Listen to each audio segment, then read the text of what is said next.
Hello and welcome to our premiere episode of the Real Talk Podcast. I'm your host, Matt Biegun. I'm the supervisor of video in the communications department. And I'm Vickie, Pierre, coordinator of video in the communications department, and we're so excited to be here today. Today's topic is going to be the ABCs of Duval Schools. And by ABCs, we're going to be talking about accountability, buses, and charter schools. And who better to ask those questions to than the head man himself of Duval Schools, our superintendent, Dr. Nikolai Vitti. Thanks for joining us. Thank you for having me, both Matt and Vickie. Great to be here. All right. Well, obviously, let's start out on a lighter note here. School just started. We're in the second week. How's it going on your end?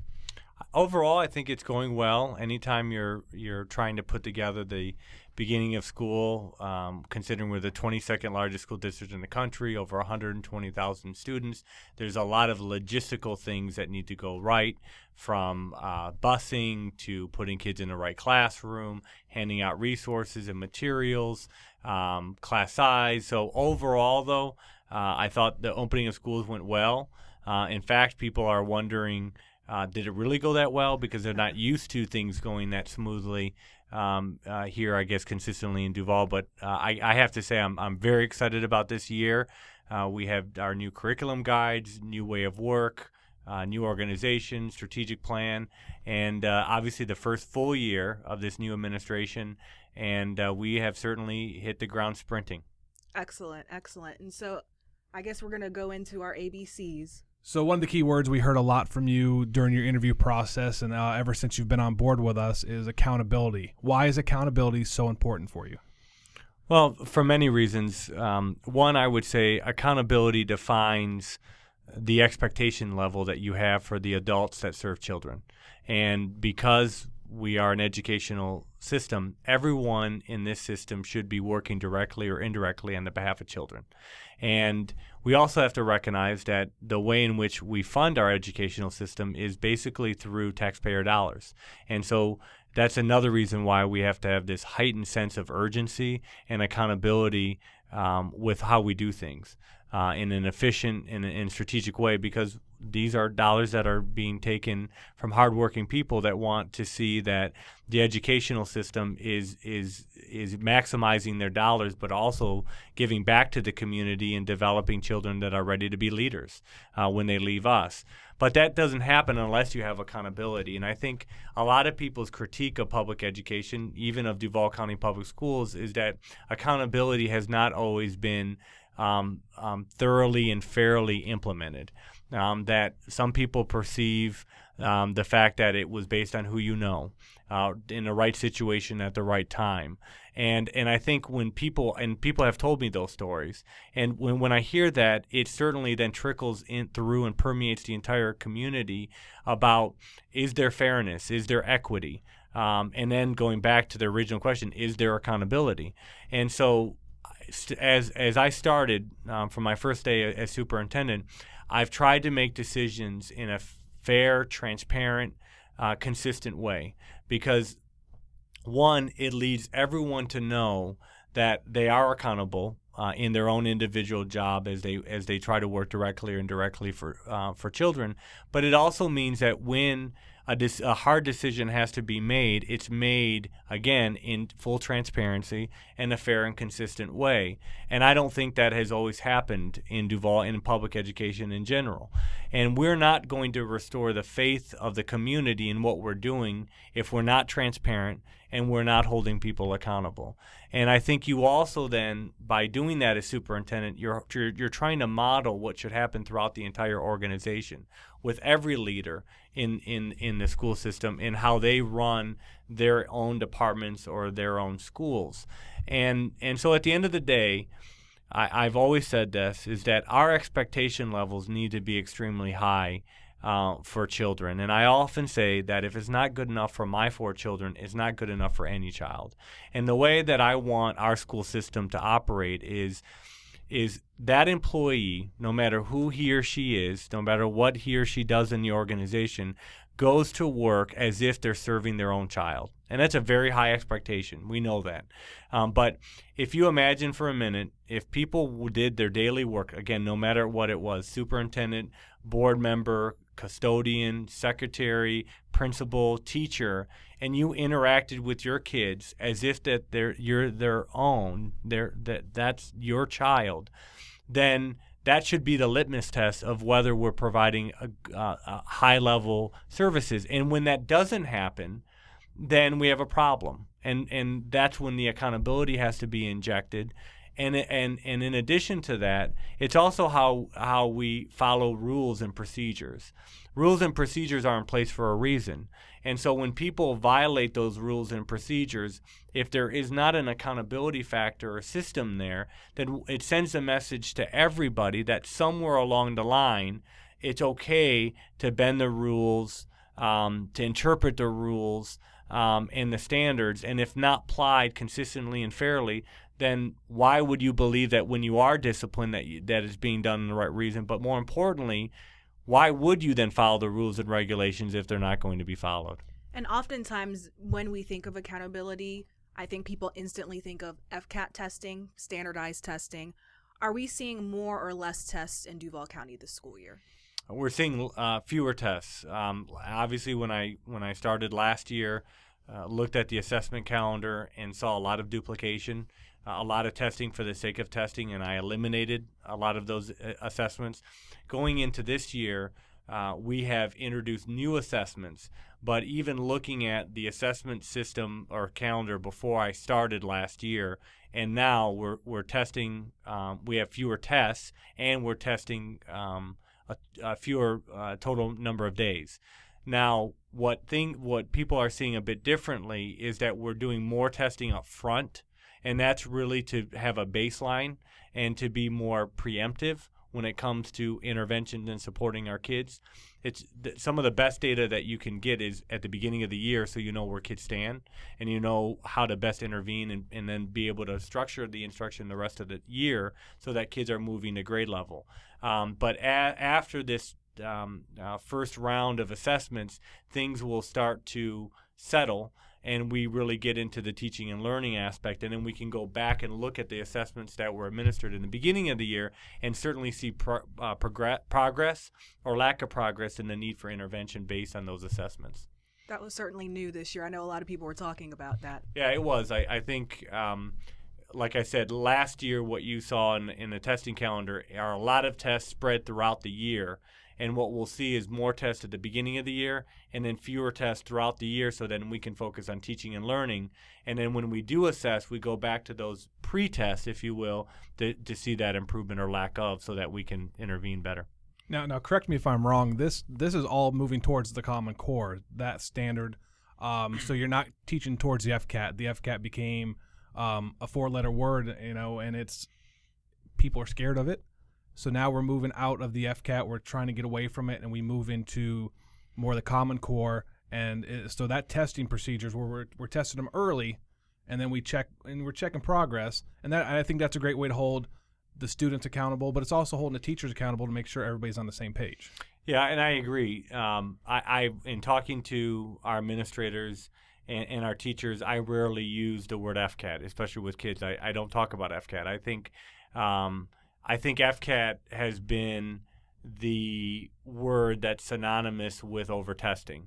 And what I want to talk about is teaching to the standards. Is every grade level, every subject has standards, which are what our kids are supposed to learn at the end of that class or subject area. And if we talk about teaching the standards, then we should never talk about the FCAT or a test, because if you teach to the standards and kids are learning the standards, then the test at the end of the year, whatever you call it, will take care of itself because kids are prepared.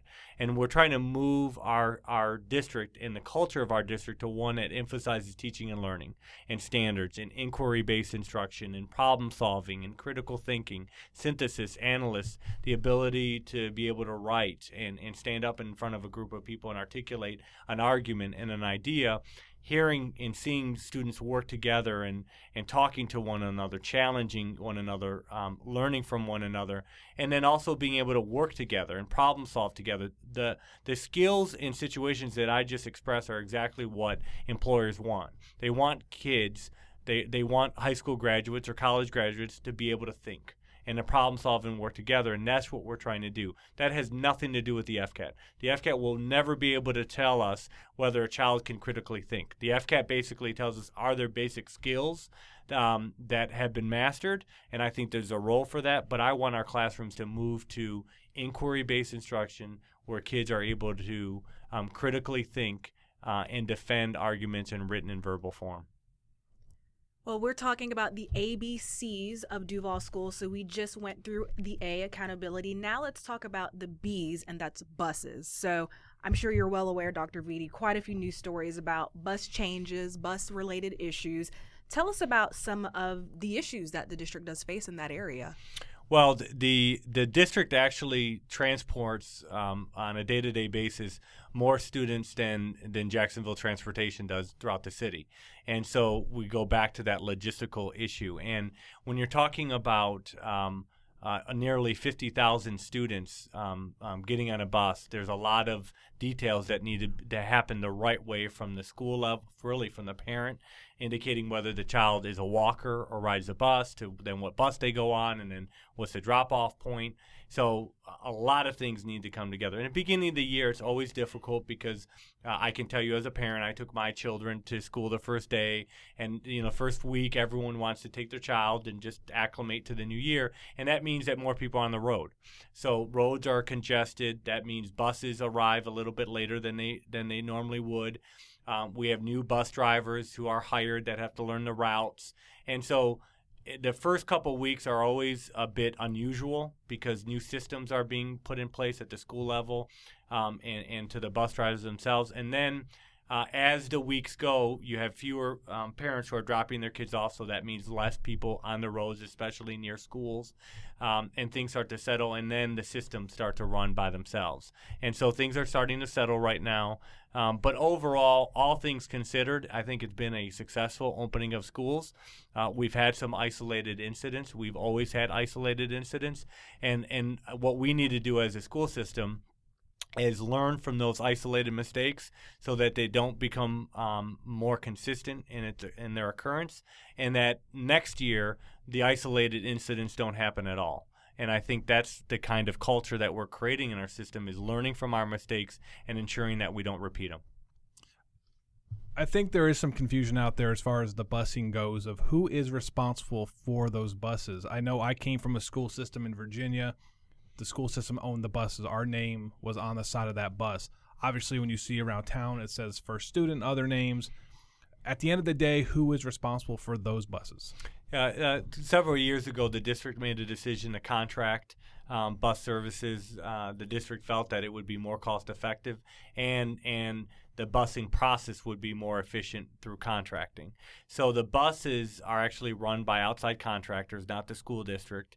And they hired their bus drivers, and they deal with many of the logistics. But we problem solve and work with them as well. At the end of the day, there are kids. They get on the bus, and we certainly share a lot of the responsibility of what happens. But those independent bus driving companies are the ones that actually make sure that kids get from the schoolhouse to the home.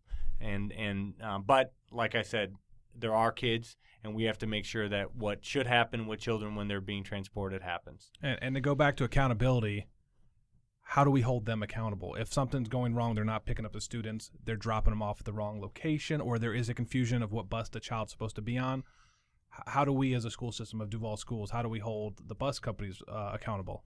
Well, good question. Oftentimes when something goes awry regarding busing, parents call my office, parent emails me, they'll email a board member, and that comes back to us. We route that email immediately. We make a phone call to the bus contractor, problem solve about what happens with them, school district, bus company, to figure out did the bus driver have the right information? Again, how do we prevent this from happening? And if it continues to happen, then there's a way to deal with that through the contract process and possibly not using that same bus contractor the following year. That's accountability. Well, we want to remind you again, we're talking about the ABCs of Duval Schools, but just want to throw it out there to our listening audience. If you have questions, suggestions for topics, be sure and contact us at dsmedia@duvalschools.org. So We've talked about accountability, buses, now the C, charter schools. We're seeing more and more charter schools opening up in the district. Are they a source, in your opinion, Dr. Vitti, of competition? I do. I do believe that charter schools are part of the public school system. I believe that charter schools have pushed traditional public schools and public schools school districts to be better.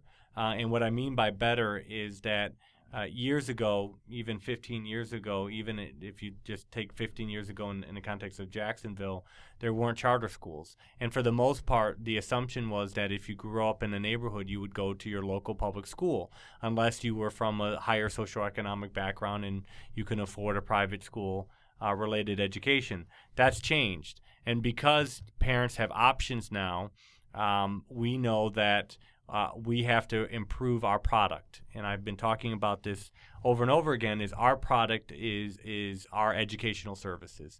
It's what happens in a classroom between a teacher and a student, and the quality of that instruction and that interaction and that relationship. Coupled with that is how schools deal and serve parents, because parents are the client, they're the consumer.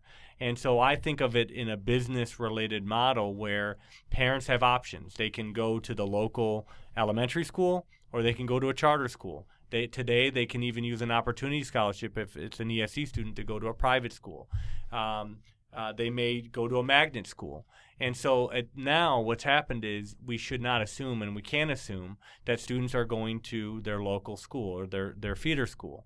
So that makes us all better. And in the end, it makes what the educational system and educational services throughout Jacksonville better because of competition.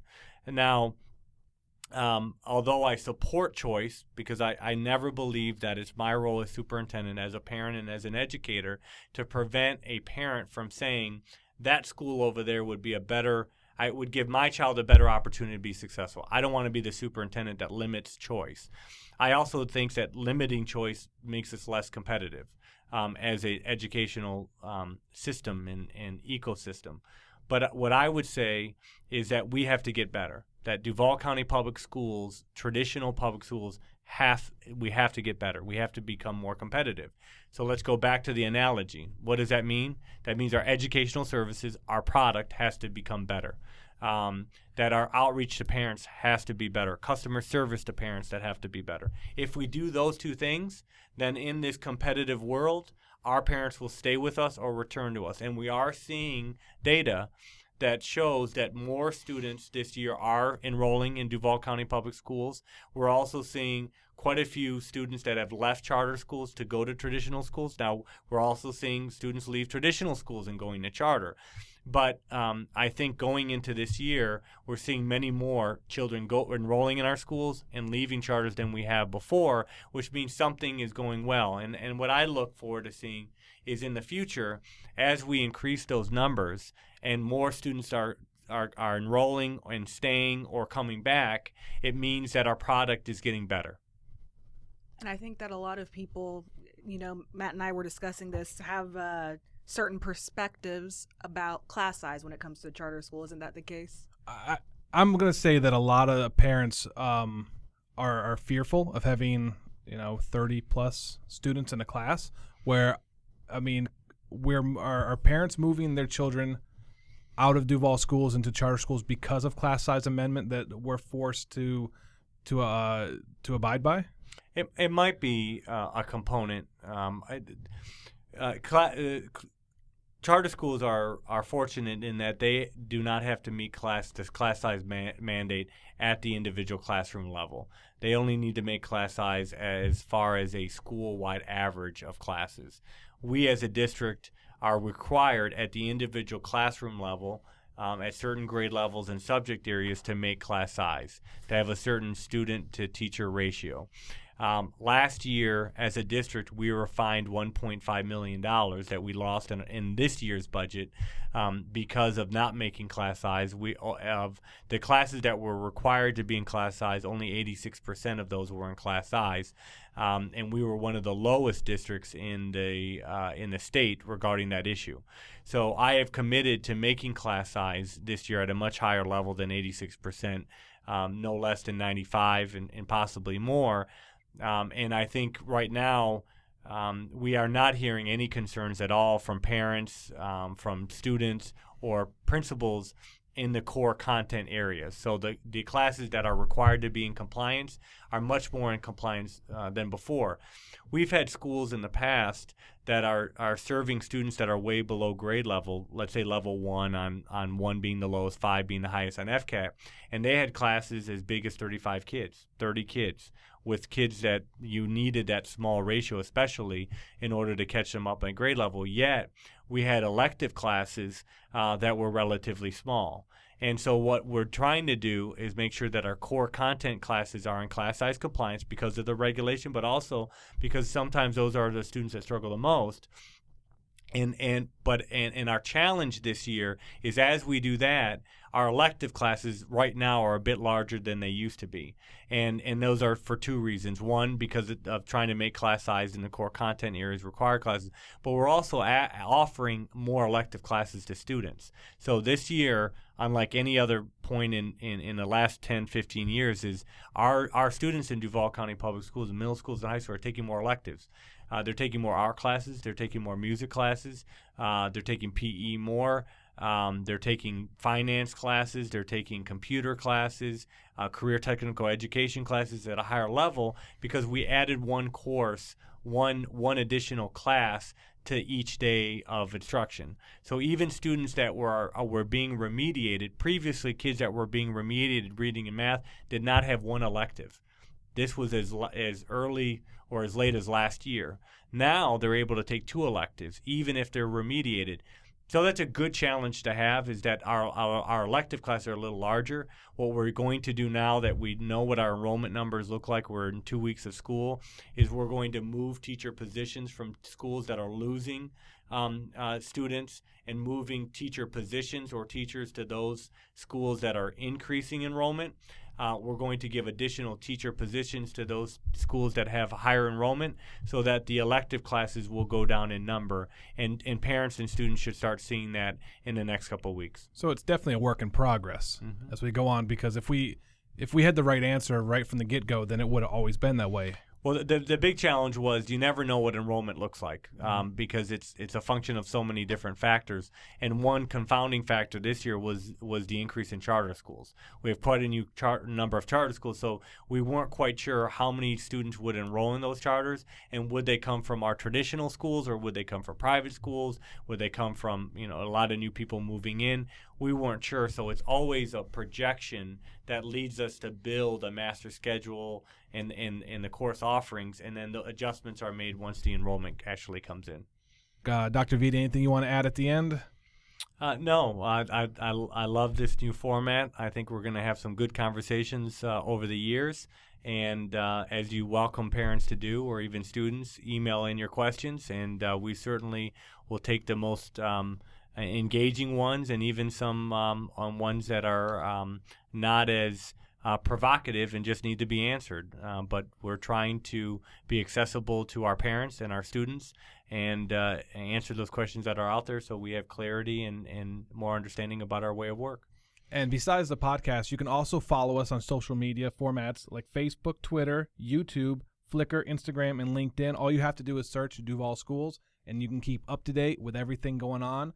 This has been the Real Talk Podcast with Superintendent Dr. Nikolai Vitti. Be sure to join us bi-monthly for more exciting guests and topics. And we really want to hear from you, our listening audience, so please feel free to share your suggestions for topics, questions for the superintendent by emailing us at dsmedia@duvalschools.org. Again, dsmedia@duvalschools.org. This is Vickie. And I'm Matt, and enjoy your day.